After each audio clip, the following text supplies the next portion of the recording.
Hey everyone. Hey Dave, thanks so much for having me. This session is called Security in a Post-Pandemic World. A short introduction is appropriate. So my name is Sami Laiho. I'm a Finnish Microsoft MVP in the core operating system, and I specialize in troubleshooting, security, and public speaking all around the world. Today I'm gonna talk to you through a Teams session, and if you don't see me that well, that's because it's already completely dark in Finland, as it usually is, and I'm stuck in my basement, as it's the only place in my currently under renovation summer house, or summer cottage, as they call them in Finland. You don't see me, but there's really not that much to see, and that means that, well, actually, you're seeing me through the webcam, but you're not missing out even if you weren't watching, because as you can see on the slides, the Finnish facial expressions don't really tell that much. I won't do a session without sharing some information about my own country or my own language, so let this be your lesson about the Finnish people for today. One of the most famous people in Finland is Mikko Hyppönen. One year he was actually more famous than our president. And Mikko, also known as the Virus Slayer, is the chief research officer of F-Secure. And Mikko is a super smart guy and good friend of mine. When I hosted my 40th birthday party, I don't know what you do when you have a birthday party, but when I had mine, I hosted a conference for about 150 geeks, and the keynote was done by Mikko. And on that keynote, Mikko said something that I have cherished since and I have used wherever I've been teaching. And that is that Mikko reminded everyone that you don't have to make your security perfect. You just have to make it better than your neighbors. So make your environment less tempting than your neighbors. One thing that I find all the time, whether we're talking about protecting server environments or protecting workstation environments or protecting any kind of environments, is that people forget that in a beautiful part of the world like the Nordics, which are considered super secure, and super safe, we still have 28% of all security breaches are done by internal people. And that means that the internal people are your enemies in some cases. And our protections are very different when we're protecting against an internal threat or we're protecting against an external threat outside of our environment. If you want to be in the security business, the only way to do that and only way to keeping up to date is joining Twitter. So like my dear colleague Johan Arvidmark from Sweden says, if you're not on Twitter, get on Twitter. That's the only media I use to publish everything that I need to rapidly get out there. That's the way I learn everything I learn today. It might be blogs or books or video courses or whatever I'm taking, but they're all because of Twitter. Today what I'm going to talk about is in general what our environments are facing, and that means that we'll talk about different kinds of threats we have. So malware, ransomware, phishing, crypto mining, IoT, all sorts of different attack vectors there are, and hopefully you'll learn a little bit about how to secure your server environments as well. Before we head anywhere, I want you to be able to hear my cool video, or actually it's not a video, it's just an audio track, but there's a new thing that is threatening all of us, and one of those new things are these phone scams. And I actually finally was lucky enough to be a victim of a phone scam. Well, actually I wasn't, because technically my girlfriend got the call from Microsoft support, like many of you probably have. And she picked up the phone and I heard her saying something like, my computer is just fine. And instantly I knew it. So I was like, okay, just give me the phone. And I took the phone and I took my phone and I turned it on recording so that I can record the call. And I recorded the call, and this is just super fun. Actually, sir, your computer have a problem, and whenever you connect internet in your computer, some hackers, some unwanted hackers are trying to get inside in your computer, and they are trying to access your computer without your This is permission so and fun. They without actually your knowledge. escalate me in a Oh phone my scam. God, that's horrible. Sir, you just switch on your computer, then I can show you all the problems, and you will understand better Yeah. And you press enter. Okay. What can you see on your screen right now? A lot of different kinds of events. It shows a list of event Okay, IDs so and can you see there's an error? this says virhe. You can see error It warning speaks Finnish. error. No, it says virhe. That's not my problem, that's her problem. Virhe, That's why I got varoitus. escalated, because it These speaks wrong language. 1,709 Can skip a few. Warning, but mine says virhe and varoitus and ilmoitus. Now I'm and escalated. What can you see on your screen right now? I can see all sorts of Actually, sir. No, it's not Netscape Navigator. Browser, and open a new tab. Sorry, home screen. Yes. And tell me, what internet browser do you have? Do you have Google Chrome, Mozilla Firefox? No, I use Netscape Navigator. What navigator? Netscape. Okay, you open that. Okay. And open a new tab. Sorry? No tabs. I don't know what.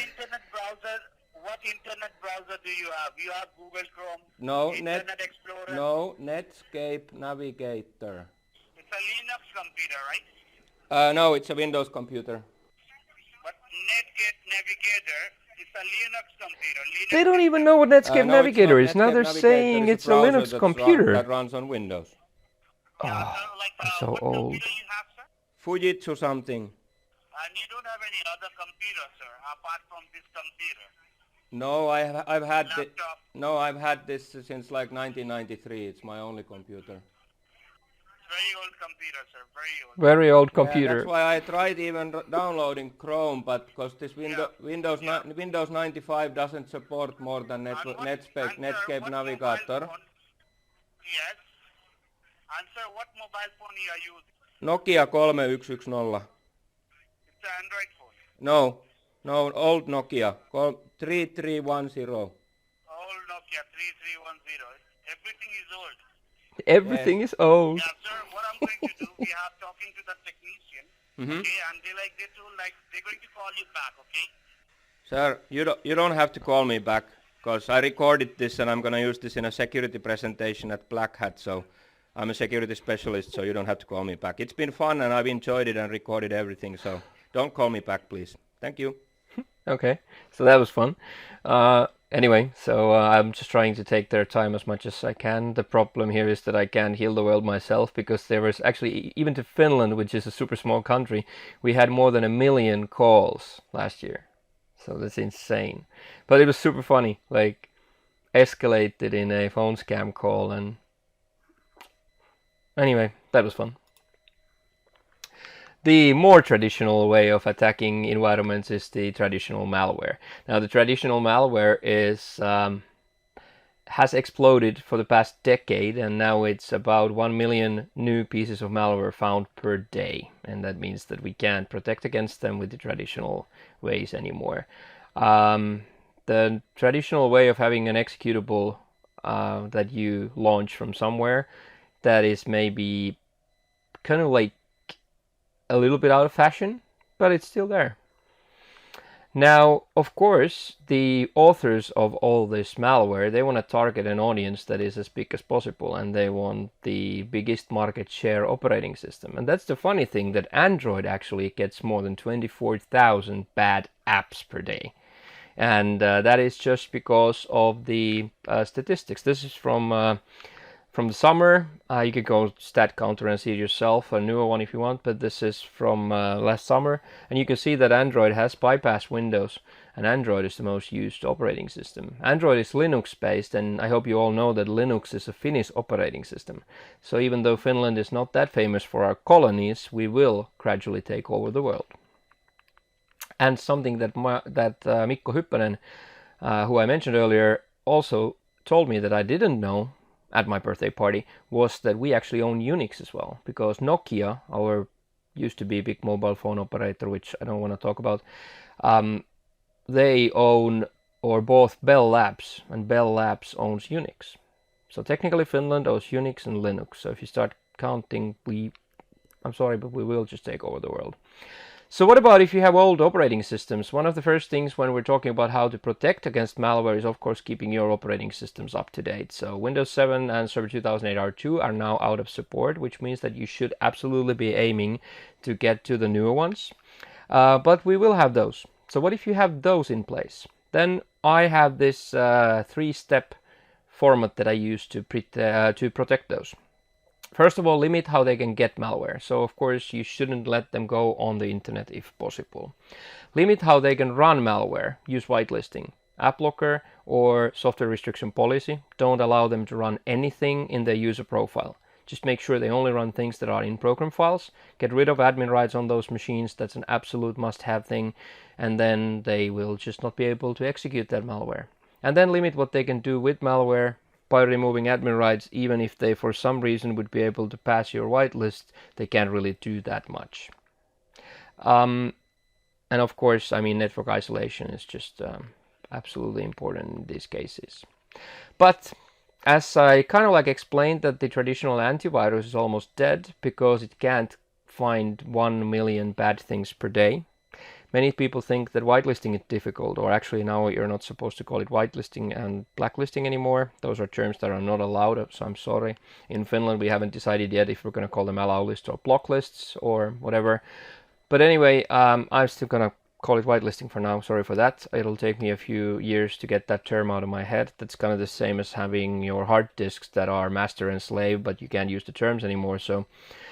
But it's stuck in me. I've worked in this business for more than 25 years, so it just like takes me a while. But I promise when European Union has a regulation on what whitelisting will be called, I will start calling it that.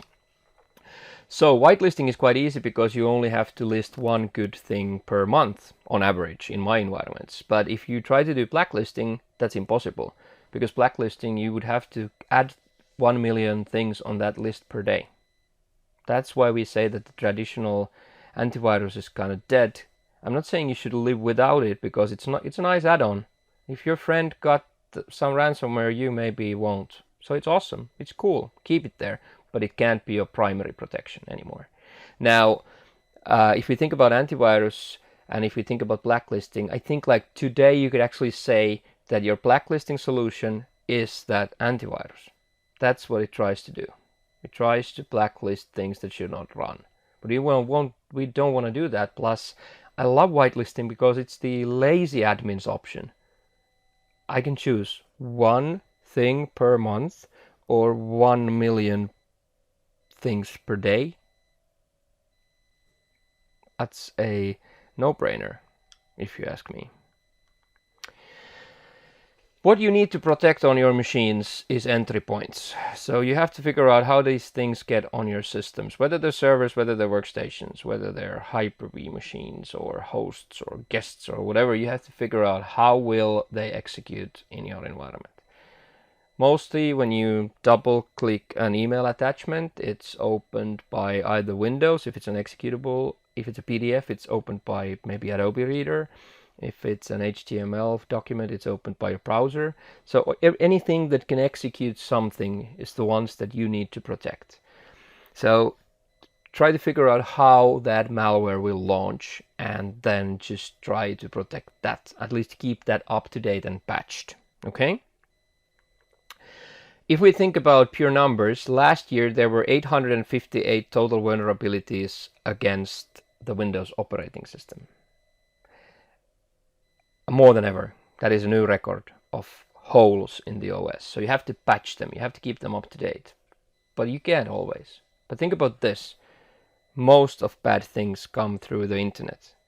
And if you look at these statistics, in the year 2019, Internet Explorer, Microsoft Edge, which is the new Edge, that means Chromium engine, mostly Chrome as well, 100% of those known weaknesses would have been mitigated by removing admin rights.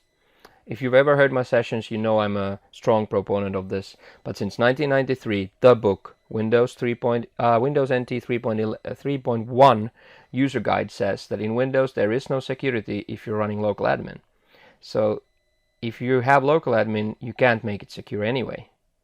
On the other hand, if you don't have local admin, you block every node, not just like very good, but 100% of all these even without patching. So what Windows can do for you against the traditional malware, the most important thing is no admin rights, okay? That will save you from so much problems. And you should understand that it's good for you as well. I mean, many devs and many IT admins actually log on as admins even if their end users don't. But you're hurting your computer. You shouldn't do that. And then there's whitelisting. Whitelisting for the past few years has been the most recommended security feature by Gartner and many other security fronts.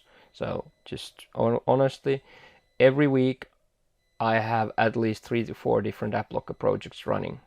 If you need help with AppLocker, just contact me. I'd be more than happy to work with you on that. I've done a crazy amount of whitelisting solutions.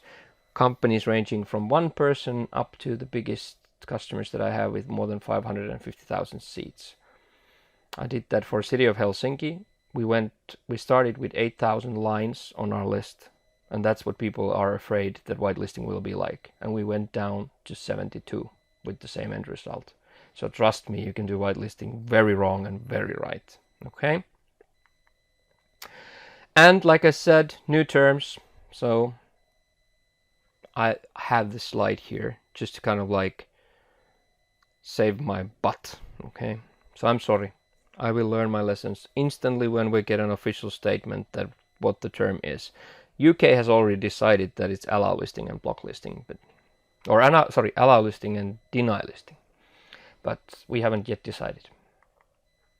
80% of all reported attacks in 2018, 2019 were ransomware. Ransomware is your biggest problem.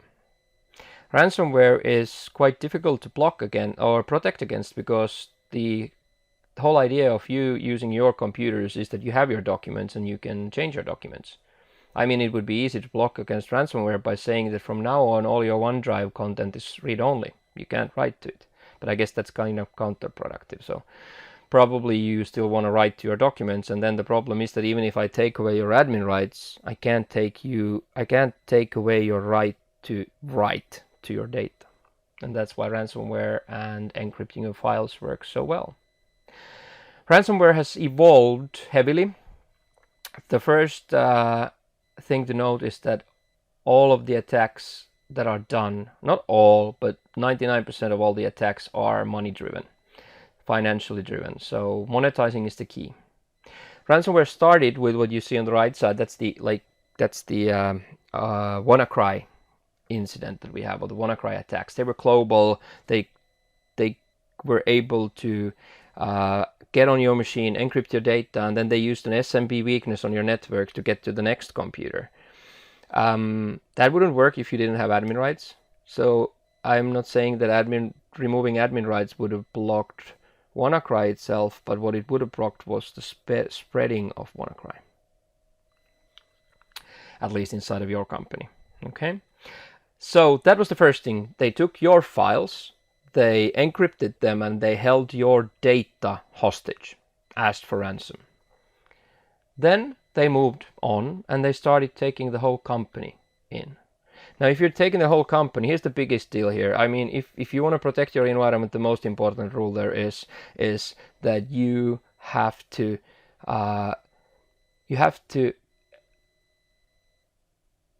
promise me, and you have to be sure that you never ever log on as a domain admin on a workstation.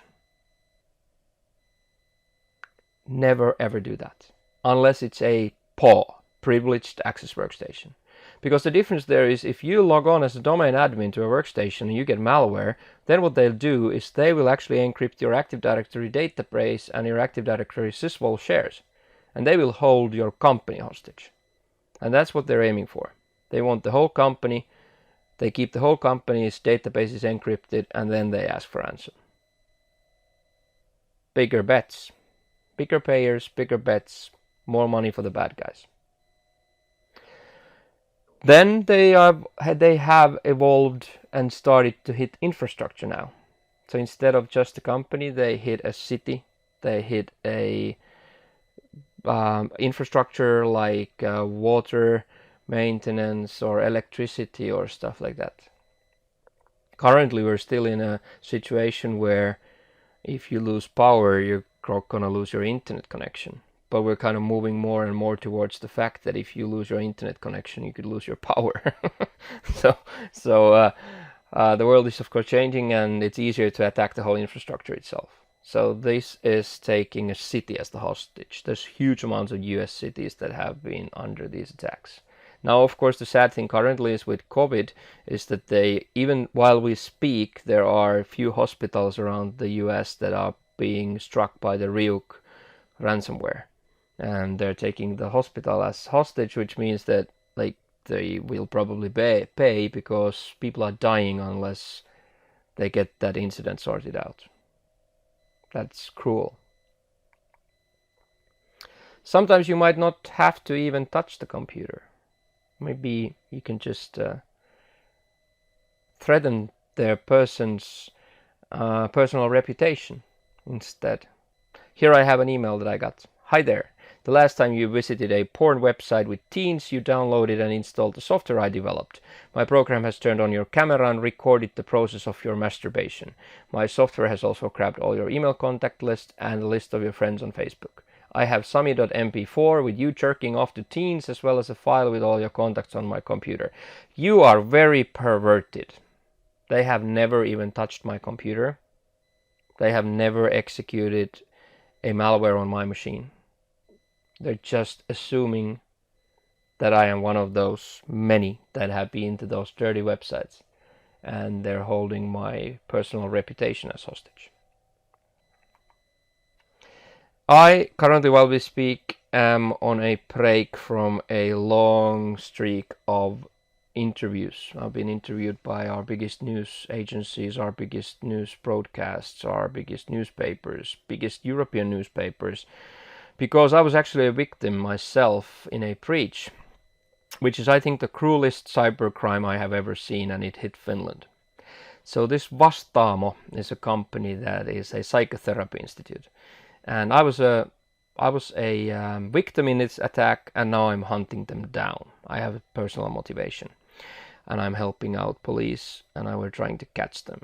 What they did was, I used to be a patient there, so I went to family therapy once, and they got all my information. And what they did was that someone hacked into their SQL database, and they stole all the patient data, including all the transcripts of the appointments. Now they have all social IDs and social security IDs and stuff like that, so identity theft is possible for around 40 to 50,000 people. And also most of them, they have very personal data in the transcripts because they say what you said to your therapist. There are people from the parliament that there was a woman who had cheated on her husband and hadn't told anyone except the therapist, and now that's public unless she pays. I mean, there are a lot of kids, a lot of teens that are talking to a therapist, and they're telling their most horrible secrets from their bad childhood and whatever. Okay, so that's all in there. So he has that, and he asks for ransom of 450,000 euros from the company. Now Vastaamo, the company, they won't pay. So what did this guy do? He establishes 40,000 Bitcoin addresses, and he starts to blackmail the victims themselves, the patients, including me. Even I got 2 ransom notes. And the ransom note says if you pay 200 within 24 hours or 500 euros within 48 hours, I won't publish your data. I won't publish your darkest secrets to the internet. I'm not worried about myself. I'm mainly worried only about losing my social security ID and all my contact information, because now they're in the same place and you can just order stuff online. So it's a hassle for me because I have to do like credit notes. I have to contact some creditors that you can't give me credit if I'm asking, because it might not be me. But I have nothing to hide on why I was there or what I told my therapist. So I'm not that worried. But think about people. Like, so many will pay because your darkest secrets will now be out there. I think that's like the most cruel cybercrime I've ever seen in my life. There's only a handful of those even globally. And all the ones that we found before were SQL databases that were stolen from plastic surgery companies. So that was mainly like, we find a celebrity that says that they didn't take plastic surgery, and then we'll just say, we will show the world that you did unless you pay. But that's like a small group of people that did have something to hide, but only like superficial stuff, if you ask me. It's just a personal opinion. But in this case, it was like your darkest secrets. We're hunting. This is currently open. The guy has been underground since he got so much publicity. But now he's surfaced again just to move those Bitcoin wallets that he created for everyone. So he has inventory on who's paid and who's not. He's not a total idiot. And then he's been now transferring the money from those Bitcoin addresses to a single Bitcoin address. And that's what, of course, we're trying to follow. Everything's in Tor network. Everything's on Bitcoin. Super hard to catch unless he screws up. And we sure hope he's going to screw up. How does this ransomware actually get into your system? Well, ransomware gets into your system mostly by email. So 94% of these get through your email. So your email is the most precious thing to protect. Like Windows 10 Enterprise, the newest edition, has such a cool thing where you can actually put your Office apps inside of a container and keep them there, separated from the operating system, launch things there, and they can, like, I mean, there are, of course, cool technical things we can do. The most important thing here is take away admin rights, have whitelisting. That's what will save you, even if you don't have those more expensive enterprise rights. No admin rights doesn't cost you anything. Whitelisting is available in all Windows 10 editions. It's either software restriction policy or app locker. I would not touch Windows Defender Application Control. If you want to talk to me about that, we can take that offline. Microsoft says Windows Defender Application Control is like app locker on steroids, and I always say I totally agree, and most people should not take steroids. This is the vulnerability list again, so just reminding you that IE Edge vulnerabilities, and most of them would have been mitigated by removing admin rights for the past many years we've had. If you don't have admin rights on your machine, what I told you is that you have to remember that many people think that if an end user doesn't have admin rights, they can't fix their computers. As in reality, if they don't have admin rights, they can't break their computers. And that's super important to understand. And I have a customer in Switzerland that actually removed admin rights in 2018, and in 2019 they had 75% less tickets in help desk. So it's not even expensive, it actually will save you money in most of the cases. So just life is so much better without admin rights, both personally and both for my customers.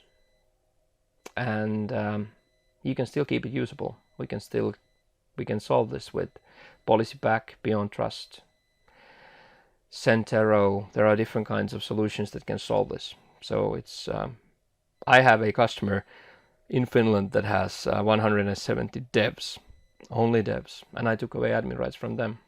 So if you're saying you can't take them away from devs, yes, you can. Whitelisting doesn't have to be difficult. Here is a 4-line whitelist that will kill 950,000 pieces of malware per day with no impact on performance, with even no updating. It says that you can only run things from secure locations like program files and Windows, and then it says that you can only run signed code. Now, signed code that means that only 5% of malware is signed. So that's why I say 950,000 will die with just this. Is this exaggerating? No, actually not. I'm just being safe here. Because if you think about it, that actually says that it has to be signed by someone we trust. 5% of malware is signed, but most of it, 99% of that 5%, is signed by a self-signed certificate, not a trusted one. When we get trusted certificates used for signing, that's where you get things like Stuxnet going into nuclear plants because they were signed by Realtek, stolen certificate from Realtek. That's serious, but that happens maybe a few times a year. Of course, backups. That would be silly not to say this. You have to have backups. You have to have one backup you have to have 3 copies of your data. The one that you're actually running. You have to have one that's the backup and one backup that's offsite. Okay, so you have to have 2 different backups. At least one of those backups is offsite. So 3 copies of data. If we all had backups, we wouldn't have a problem with ransomware. If we had, like, let's say, if we had backups that were up to date. Phishing. Phishing is the second biggest problem we have. So you click on wrong links or you put your username and password in wrong locations. So phishing attacks account for more than 80% of reported security incidents in 2019. That's a little bit different than, it's a little bit different way of saying it, because the previous one was about like breaches and security threats, and now we're talking about incidents. But reported incidents, phishing is probably the biggest problem we currently have. And if you think that's not a big problem, think about this. $17,700 is lost every minute to the phishing attacks. 2019 stats. I've had these phishing scams myself. Here's a very common one. You won something. We all know that if something on the internet seems like too good to be true, it probably is too good to be true. And of course you shouldn't go into these. Sometimes they are very, very personal. This one was in both Finnish and English, and I almost clicked this because actually my dad had just died like 2 years ago, and I was trying to take care of his estate and trying to take care of his assets in Spain, and I had been for weeks or months trying to reach the bank in the other country, and suddenly I get a mail that says, "Could you please confirm if you received the email I sent you earlier in connection with the estate of your deceased relative?" And I had to convince myself, like, Sami, do you understand? If you send that email to everyone, there will be like 50,000 people out of 1 million will have their relatives dead and problems with estates and stuff like that. So like, you just like, okay, that's not me. Here's a friend of mine who lost the whole company because of a phishing attack. So she opened an email that was sent, and this email says that it's from the healthcare company in Finland called Mehiläinen. And in Finland there's basically two kinds of there's basically two big providers of healthcare services, and those healthcare services are basically every person working in a private company at least will be a customer of either one of these.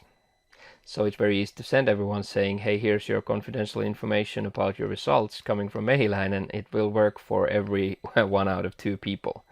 And then she clicked on it, and it asks you to verify your identity with your Office 365 account. She did it with a global admin account and lost the whole tenant. Here's one that I got. I'm an old fart and I like email. My kids don't even know what email is, but I mean, I love email, and if my email is stuck somewhere, I'm worried. I need my email. And this is the reason why this works for so many. Sending these things that say that, hey, you have unsuccessful deliveries of your email. This one is really funny because if you start looking at who sent it to you, it's actually not the Office 365 customer help, it's the Office 365 costumer help. I think they sell costumes. Here's me sending myself an email from our president.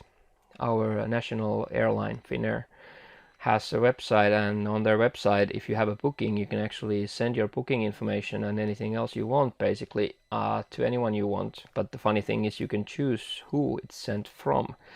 It wouldn't be a problem otherwise. There's lots of these malicious SMTP servers, stuff like that, but this one is problematic because it's whitelisted so heavily, because of course these travel transcripts have to go through all spam filters and stuff like that. So it's very good. I just sent myself from Sauli Niinistö to our president, I sent an email inviting me to the Independence Day ball, which is the biggest party in Finland every year. Very hard to get to. Facebook is the most used platform outside of email. And this is a very typical one. This I got from a friend of mine. A friend of mine got infected. Then they send you a messenger message, and when you answer it, then it will prompt you like this and say, hey, please verify who you are. But it's actually not Messenger anymore, but it's a phishing site. When you reuse your passwords, everything gets harder. If you think about the big LinkedIn breach, people stole your passwords and your user IDs from LinkedIn, and then they use it against you. They do the same thing, saying you're a pervert, you're watching teen porn, but they start the email by saying, I know your secret password is beer1234. And you see it and you're like, oh my god, they know my password, they must have hacked me. Again, not touching your computer, only attacking you as a person with just email. But they know your personal secrets. And of course, they don't know your password. They don't know your secret password in that sense. They just took the password from the LinkedIn breach and they send it to you, and they trust that you didn't change it. So what can we do? Apply multi-factor authentication for everything you have. That kills 99% of all phishing attacks. The 1% after that is a little bit complicated because that's training. You have to train people.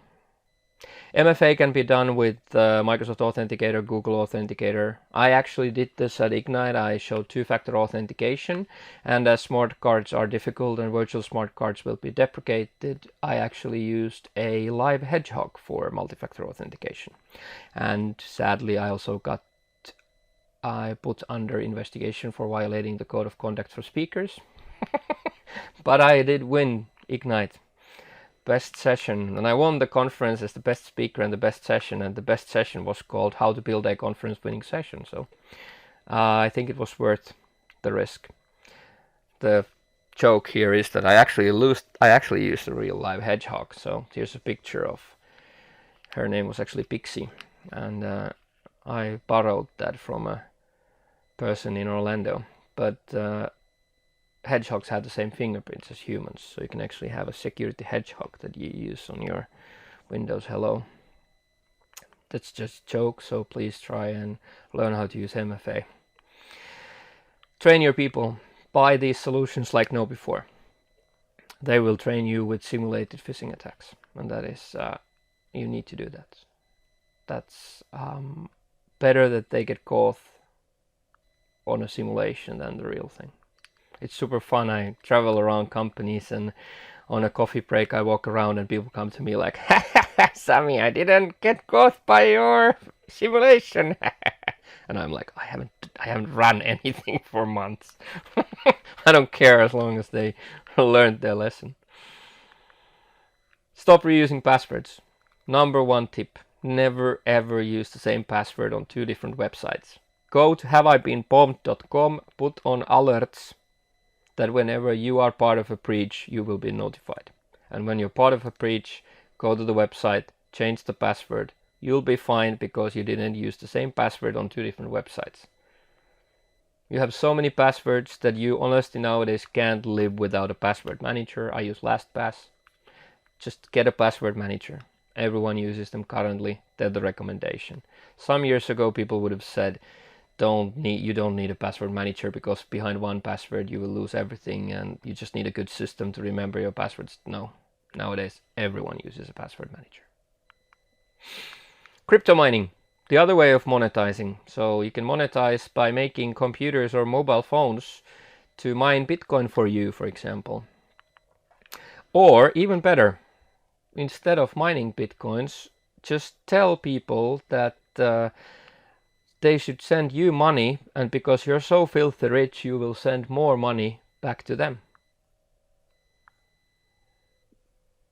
I mean, this worked just fine a few months ago. They hacked these big Twitter accounts like Elon Musk and said, send me 1 Bitcoin and I will send 2 back to charity.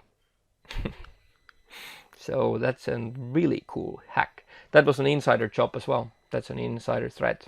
So there was an internal people involved. What can we do? Don't allow people to have admin rights, so they can't install device drivers on Windows, which means they can't really mine for Bitcoin that well. They can't get the full power of your computer. Whitelisting, don't allow them to run those crypto mining applications at all. And artificial intelligence can help a little bit because we can identify devices that are burning hot during the night using CPU 100% during times when we're not using them. If you have a burning hot mobile phone in your pocket, think about it. IoT, of course. In general, all devices, there will be laws in different countries that will make it illegal to use a default password on devices, and that's great. But there's Shodan. You can use that to hunt down these different devices on the internet, and you can go. I mean, this is really cool. Just take this one from here, take that blue line in URL, and put that on Google. Just try it out. You can go to Japan and move around webcams and stuff like that. So always change passwords on your devices. Attacks on IoT devices tripled in the first half of 2019, so that is a huge problem. People are taking over your routers and taking over your devices. Most devices have firmware or network connections.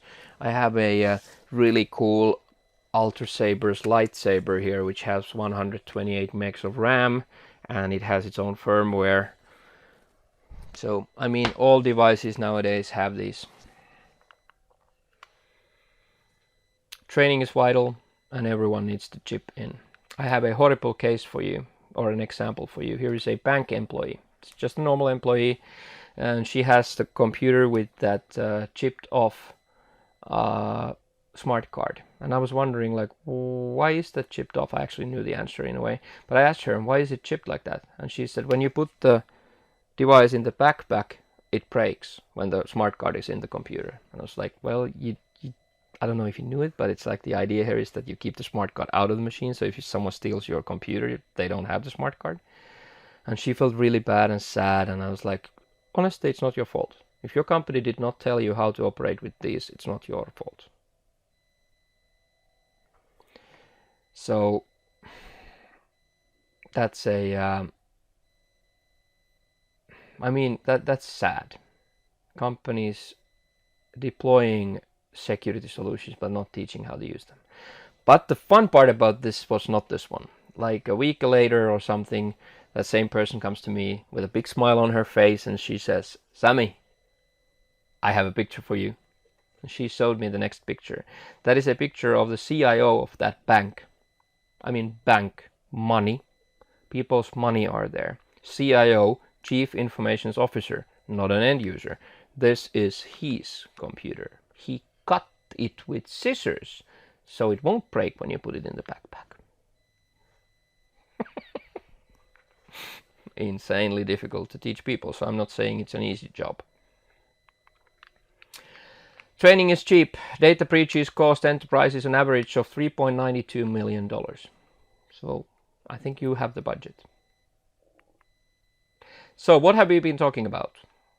To summarize, this picture is actually drawn or done by a friend we sadly just lost last week, App Combat guy, Chris Jackson from Microsoft.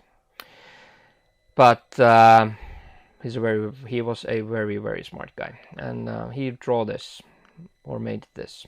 And this is kind of like where we are currently. We're currently in this non-admin epoch.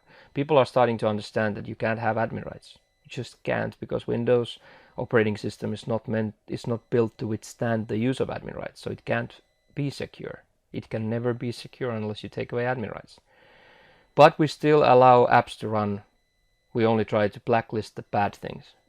We're moving towards this app control epoch where users run as limited users, companies install apps only after they earned their trust. Keep in mind, 83% as a 5-year average of critical vulnerabilities could have been mitigated by removing admin rights. Keep in mind that whitelisting only signed code blocks more than 95% of malware. 950,000 pieces of malware every day. And in reality, a lot more. Now that you are mostly going to see sessions about server infrastructure, I decided to take a few extra slides to this one. And if we think about protecting servers in general, there are a few things that you should keep in mind. First of all, servers are always protected by the endpoints. Unless we're talking about servers running things like Citrix or RDS, servers don't execute the code as endpoints do. So if you get a malware, you should not get it on the server. Even if the malware is saved as an executable on the server share, if it's executed by an endpoint, that endpoint needs to be protected and whitelisted, for example.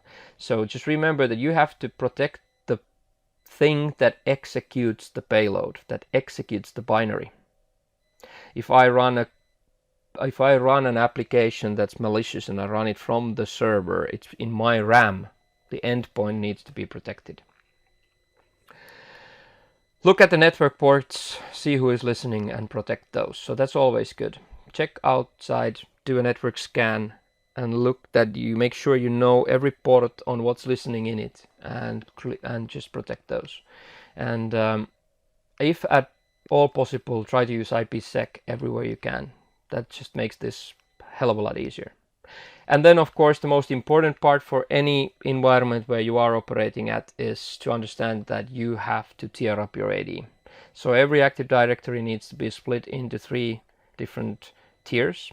We have the power with domain controllers, and we have servers, and then we have the endpoints. Then we create group policies which say that domain admins can only log on to DCs. And we create group policies that say that only server admins can only log on to servers, nowhere else. Then we create rules that say that workstation admins can only log on to endpoints. So if we are workstation admins and we get malware, we only sacrifice the endpoints. If we log on as a server, we sacrifice the servers. If we log on as domain admins, we would normally lose the game. And even in this case, of course, we lose the company because we lose the directory. Remember, domain admins are not needed anywhere else than DCs. But because we have to manage this somehow from the workstation side, then privileged access workstations are the ones that you can log on to with high privileged accounts and manage your Active Directory as well. For group policy management, for example, needs to be done from a workstation, not a server. That's not something Sami says, that's a technical limitation. You just can't do it 100% from a server. On my Active Directory that looks like this, we have secure workstations. I call them secure workstations. Microsoft calls them privileged access workstations. I have servers, workstations. And then I have group policies that block those connections. So block those logon types. Normal workstations, servers.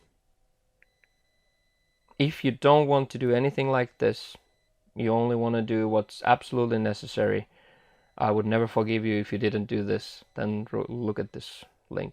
It's a good start. So just at least make sure domain admins can't log on to anything but domain controllers and privileged access workstations. If nothing else, please do that. If you're running native cloud, so you're actually Azure or Amazon or whatever, but you're using native cloud, meaning you don't really have servers, everyone is just connected to your tenant, then it works a little different. Then you just have to make sure that you have global admins that cannot log on to endpoints, which they by default can in Azure, for example. And then you have workstation admins that can only log on to workstations and not manage the tenant itself.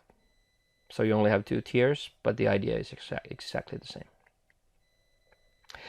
The most important rule there is in security. In security, don't let perfect be the enemy of good. If you can't take admin rights away from everyone, then take it out from everyone you can.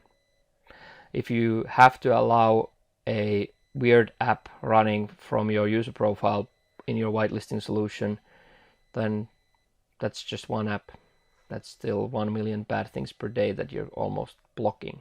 So that's very common for security departments. They deploy something and then someone says there is a potential hole in this. I have a customer in Norway that didn't deploy BitLocker because there's a potential weakness in the TPM chip, and the TPM chip can be compromised. They don't have hard disk encryption currently at all, because of the fact that the TPM chip has been proven to be hacked with an electron microscope. I don't know if your country has those in carry-on size, but at least in Finland, not every people have an electron microscope. But that's very common for security. Same thing, like we can't take away admin rights from everyone because we have apps that are old and whatever. I mean, if you don't have the money to buy a solution that can fix that any day, then just take it off from everyone who's not using it. That's all I have for today. If you need to reach me, you can reach me via email at sami@adminize.com. I hope you follow me on Twitter at Sami Laiho. I have a few blogs. I have video on-demand training. I have a lot of content online, and you can actually access it for free for 1 month with the trial code you see there. I am also a Pluralsight author with 11 courses on Pluralsight, and if you want to get a code for that, you have to send me an email because I can't give you a campaign code for that. I hope you enjoyed it. I at least did, and I'm gonna go and hunt down the freaking cyber criminals taking my identity. So I'll continue with that, and I hope you have good sessions on this event from now on. Thanks so much for listening. Bye bye.